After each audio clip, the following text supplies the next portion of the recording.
Pour comprendre d'une autre manière ce qui arrive à une partie du continent africain aujourd'hui, nous devons remonter très loin dans l'histoire, notamment pendant l'esclavage. Comme vous le savez, à cette époque, il y avait deux types d'esclaves, les esclaves des champs et les esclaves d'intérieur qu'on appelait également nègres de maison.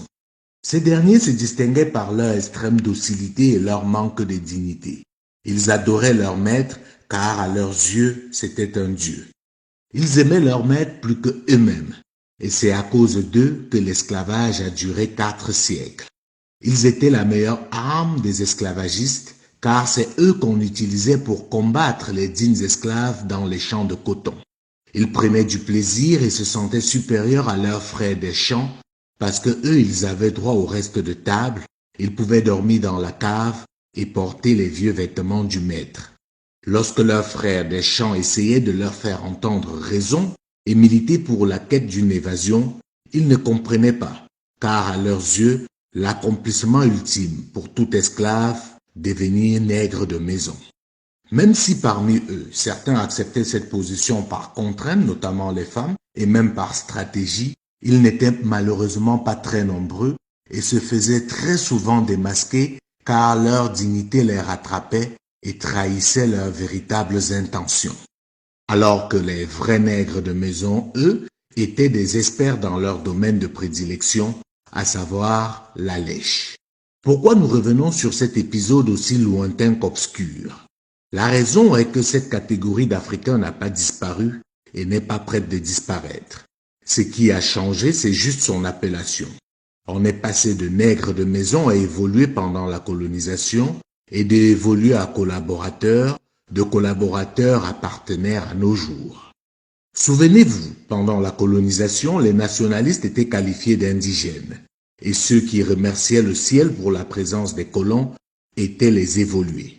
Ces derniers avaient, comme c'était déjà le cas avec les nègres de maison, certains petits avantages, quasiment les mêmes qu'on donnait aux nègres de maison. Reste de table, vieux vêtements, et le Graal pour certains était de pouvoir arborer un jour le fameux casque colonial.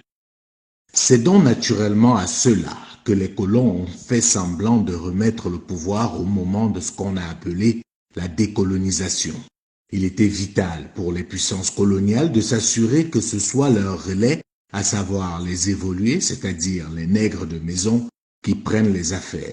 C'est pour cela que les dignes fils de l'Afrique, à l'instar de Lumumba, Kwame Nkrumah, Umnyobe, Thomas Sankara et bien d'autres, devaient être sacrifiés pour ne pas faire ombrage aux nègres de maison qu'on devait installer pour assurer la poursuite de l'exploitation de l'Afrique sans plus subir de critiques et de pression, puisque désormais ce n'est plus le colon qu'on voit, mais le nègre de maison qui souverainement décide de se faire aider par les gentils colons et le terme politiquement correct pour désigner la colonisation qui se poursuit aujourd'hui, c'est bien sûr la coopération. Vous comprenez donc pourquoi il est plus important pour certains princes africains d'être mieux vus par la puissance coloniale que par leurs propres sujets. Ils estiment, et ceci très souvent à juste titre, que leur but ultime est de satisfaire leur maître. Parce qu'ils ne sont pas ingrats, ils savent que leur pouvoir vient en grande partie de lui. C'est tellement fort qu'ils se font concurrence pour savoir qui est le meilleur élève, c'est-à-dire qui donne le plus satisfaction au maître. Ce phénomène se développe également autour de ces princes africains. Ils ont aussi leurs nègres de maison qui sont très généralement leurs principaux collaborateurs, même si on y trouve aussi des capitaines d'industrie qui pensent qu'il est impossible de dissocier le monde politique du monde économique et même social. Pour ces derniers, leur chef est un dieu. D'ailleurs, pour paraphraser un ministre camerounais, c'est leur créateur.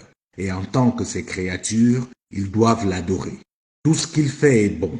Et c'est pour cela qu'ils ont du mal à comprendre la réaction des esclaves des champs, entendez les vrais opposants, qui osent s'attaquer à un dieu si bon au lieu de s'incliner et espérer qu'un jour, il fasse d'eux également des nègres de maison. Ces nègres de maison sont là, autour des chefs. Ils savent au fond d'eux que la majorité de leurs congénères souffrent.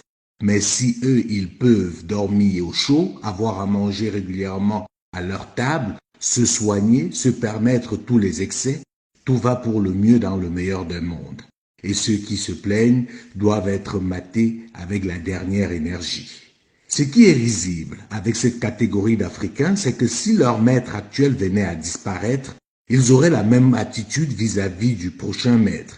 Leur foi ne repose pas vraiment sur la croyance en leur maître, elle repose uniquement sur leur intérêt et leur lâcheté.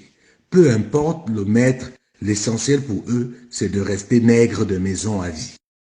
Ceci dit, il ne faut pas croire que c'est seulement au niveau des hautes sphères du pouvoir qu'on retrouve les nègres de maison. Ils sont partout et se caractérisent par un complexe d'infériorité cinglant. Ils vous disent ne pas comprendre votre agacement, votre désir de changement, votre caractère inconscient. Ils vous demandent comment voulez-vous engager un combat perdu d'avance. Ils vous disent l'Afrique est maudite. Les autres sont plus forts, plus intelligents, plus beaux. Certains parmi eux se retrouvent dans la diaspora. Ils acceptent de faire les travaux les plus humiliants, peu importe. L'essentiel, c'est qu'ils y soient. Oui, cette catégorie d'Africains existe encore et elle fait très mal à l'Afrique, même plus mal que les puissances coloniales.